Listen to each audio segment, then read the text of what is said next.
We just learned a lot more about the night two teens from Olympia are accused of killing a 51-year-old man in Orting. The details are shocking. This case is so bizarre. You may recall one of the teens, Gabriel Davies, went missing last week when he didn't show up to football practice. That prompted a massive search in Tenino until he was found. But then, in the shocking twist, he was arrested a short time later, accused in a murder in Pierce County.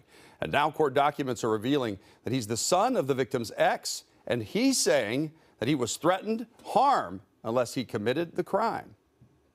Fox 13's Jennifer Dowling is in Pierce County, and she's got the complicated series of events from court today. Bail was set at $1 million for the two teens, with prosecutors saying they believe they were a flight risk. One prosecutor even indicating that, quote, Gabriel Davies had staged a disappearance already last week. For purposes of arraignment, I'll set bail at $1 million.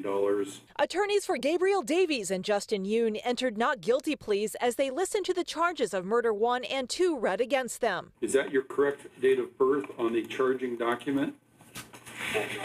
You are Gabriel Michael Davies, is that correct? That's right.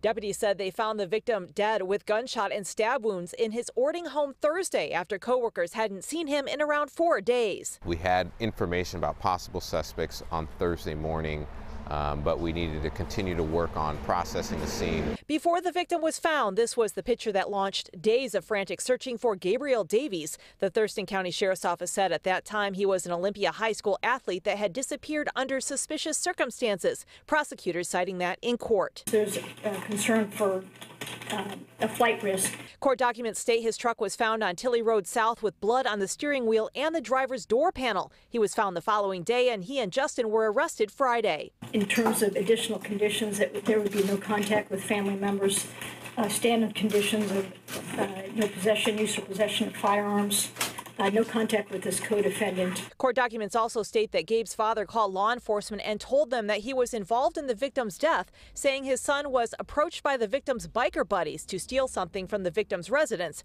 They threatened his son with harm if he didn't do it. He went on to say Gabriel Davies then confided in Justin Yoon, and the two of them developed a plot to steal the item from a safe. The two went to the victim's house and snuck in through the doggy door. His son, he said, knew where the victim's gun was kept and said that when the victim came into the house, Justin ran after him and stabbed him.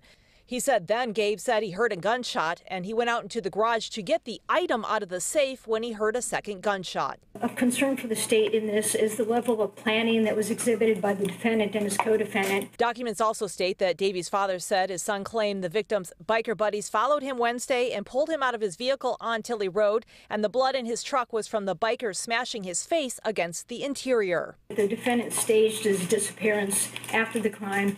We know that he made attempts to conceal evidence. He did come forward after his arrest and did show law enforcement the location of guns and knives.